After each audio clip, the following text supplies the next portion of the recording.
大家好，我是瓜皮儿。雷神啊，作为初代复仇者中唯一的一位外星人，他的家乡与地球自然是两个不同的世界。9界之一的阿斯加德是一个居住着阿萨神族的美丽国度，他们由众神之父奥丁守护着，而奥丁所居住的金宫也是阿斯加德最闪耀的存在。奥丁的2个儿子索尔和洛基正在倾听着父亲讲的故事。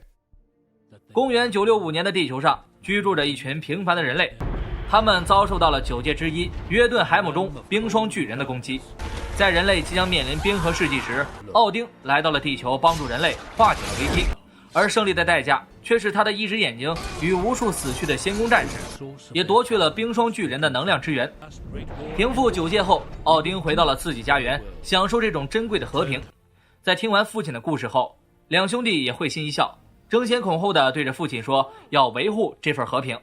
而天生就要当王的2兄弟，只有一个人才能登上王座。阿斯加德万众瞩目的加冕仪式中，征战多年的索尔回到了家乡，准备继承王位。妈妈弗雷亚站在旁边，面对这个长不大的孩子，露出宠溺的笑容，而奥丁却一脸严肃。父亲给的装备是雷神之锤，由恒星核心制成，威力无可匹敌，这也符合索尔即将成为王的身份。听到父亲强调索尔这个长子就要继承王位的话后，弟弟洛基一脸委屈。奥丁让索尔起誓的同时，洛基又一脸不屑。而此时阿斯加德武器库受到了冰霜巨人的袭击，能量之源也即将被夺走。这时一道激光将他们烧成了灰，释放激光的就是毁灭者机甲。在记载中，毁灭者机甲的实力足以践踏常态雷神，这也是奥丁最强的装甲，只听从国王的命令。闻声赶来的父子3人发现了冰霜巨人的尸体。自从奥丁击败他们后，就再也没有冰霜巨人主动发起攻击。好战的索尔质问父亲为什么会这样，洛基又是一脸不屑，向父亲申请进攻约顿海姆。被父亲拒绝后，索尔与父亲争执了起来。奥丁的一句你现在还不是王，让索尔哑口无言。争执也在洛基的一脸不屑下不欢而散。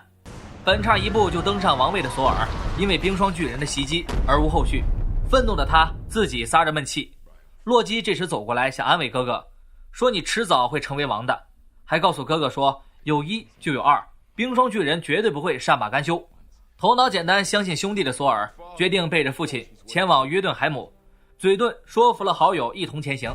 来到彩虹桥的他们见到了海姆达尔，这位拥有感知万物的眼睛，彩虹桥的绝对守护者，偷偷放行他们，并将他们传送到了约顿海姆。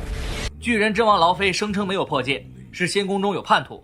对峙中，敌人的话让索尔想要开战，即将被弟弟拉走的索尔却被劳菲的一句小公主激怒，一锤击飞敌人，双方开始大战。哥哥狂战肆虐敌人，弟弟幻术智商压制，袭击敌人时被抓住的手臂变成了蓝色，这也让洛基一脸困惑。索尔贯穿对方坦克的喉咙后，自己也陷入了敌人的包围。这时圣光降临，奥丁赶来。由于索尔先动手，理亏的奥丁想要和劳菲讲和，对方却说战争已经被挑起，奥丁只好带孩子们传送回仙宫。暴怒的奥丁指责索尔的鲁莽，在索尔的顶撞下，父亲沉下了脸。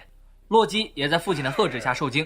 奥丁最终决定让索尔独自承受所有的后果。他拆下了索尔的战甲，收回了索尔的雷神之力与锤子，将他逐出了神界，也对锤子下了谁有资格谁拿的命令。洛基也收起了不屑的表情。地球上，天文学家简和艾瑞克博士以及黛西检测到了天体的不正常，看到天空异动的3个人决定去看看。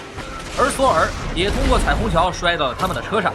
被救起的索尔睁开眼看到了简，接受不了现实的索尔被3个人当成了神经病，刚想装个逼就被黛西电晕了过去。被带到医院的索尔就像是个中二少年，被警方一支镇定剂擦了玻璃。简也在工作室里发现了昨晚的照片里有个人影，于是立马想到了索尔。被当成精神病的索尔被绑了起来。荒漠地带，落在地上的喵喵锤被人发现了，于是一群人来拔这个锤子。在神秘白发老人的汽车拉动下，锤子分毫未动。这时吃瓜群众寇森也赶了过来。醒来的索尔秀着自己的肌肉，所有人都目不转睛地看着索尔。阿斯加德里，索尔的战友们请求着洛基去说说好话，而洛基却认为自己只会徒劳无功，转身离去。他来到武器库拿起了能量之源，却被父亲前来阻止。接触到皮肤的洛基再次变了色，质问着父亲也得到了解答。当年奥丁战胜巨人后，发现了一个被遗弃的婴儿，巨人之王劳菲的孩子，便带了回来。父亲说出了自己的苦衷，他希望双方能够永世和平。得知自己是捡来的孩子后，洛基悲愤交加，在他的怒吼与责怪之下，父亲倒在了地下。索尔也在吃饭的时候听到了路人说有个从天而降的锤子掉落在了荒漠地带，于是他决定拿回属于自己的东西。另一边，简的工作室也被吃瓜群众寇森征用了，因为他知道掉落地上的锤子和他的数据有着密切的关系。艾瑞克博士也说道，他知道一个伽马领域的顶尖科学家被神盾局发现后就消失了。阿斯加德内，坐在王位上的洛基向索尔基友解释说，奥丁已经陷入了长眠，自己是新的王，请求放过索尔的西服，却被洛基以守护仙宫为由拒绝。洛基与母亲弗雷亚看着沉睡的奥丁，听妈妈的话，洛基在妈妈的解释下乖乖听着。因为路途遥远，索尔无法走到，便搭乘简的车前往。路上两人聊得笑不拢嘴。连夜赶到目的地的两人发现，这里已经被神盾局承包了，里里外外安保人员看守的水泄不通。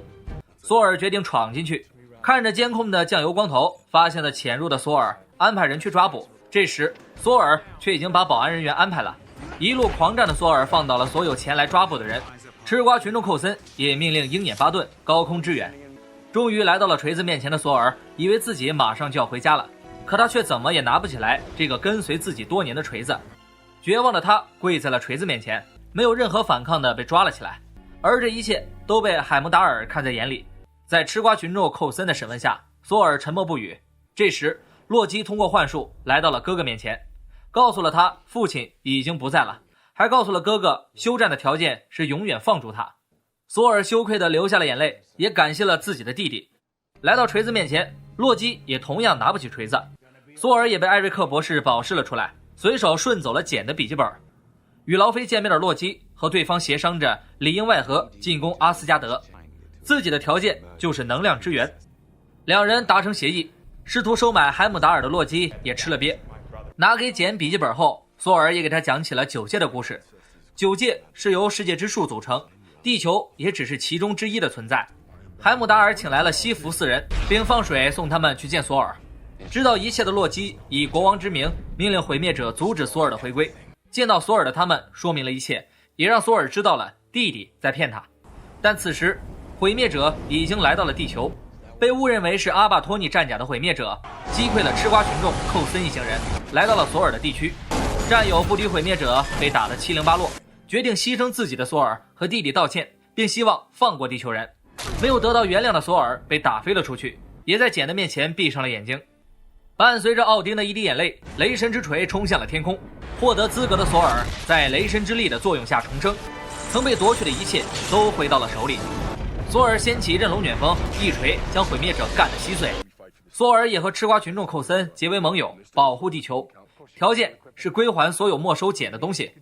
带着简来到了传送带，两人吻别之后，索尔答应简很快会回来看他，而想要传送回阿斯加德的索尔得不到海姆达尔的回应，海姆达尔却早已经被冻成冰块。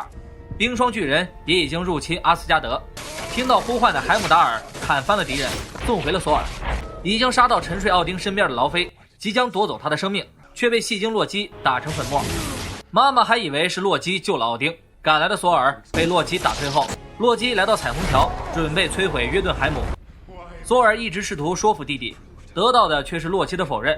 其实洛基只是想得到家人的疼爱，但却用错了方式。一直不还手的索尔想让弟弟认识到自己的错误，却被弟弟口中提到的简激怒，锤击为爱大打出手。不想真的伤害到弟弟，索尔没有下重手。摔到彩虹桥边缘的洛基恳求着哥哥的救援，对弟弟心软的索尔再一次被欺骗。受够了弟弟的中二的索尔，雷霆劈散了他的分身，小锤锤压你胸口后，决定阻止彩虹桥造成的毁灭。无能为力的索尔决定摧毁彩虹桥，代价却是无法回到地球。最后一锤下去，彩虹桥瞬间爆炸，断成2半。摔下去的兄弟也被父亲抓住。洛基到最后都希望得到父亲的认可，而奥丁的话让他绝望地松开了手，掉入了黑洞。简最后还是没有等到索尔，父亲再次希望索尔登上王座，索尔却放弃了王位，想要去学习更多的东西来得到父亲的认可，而父亲已经以他为豪。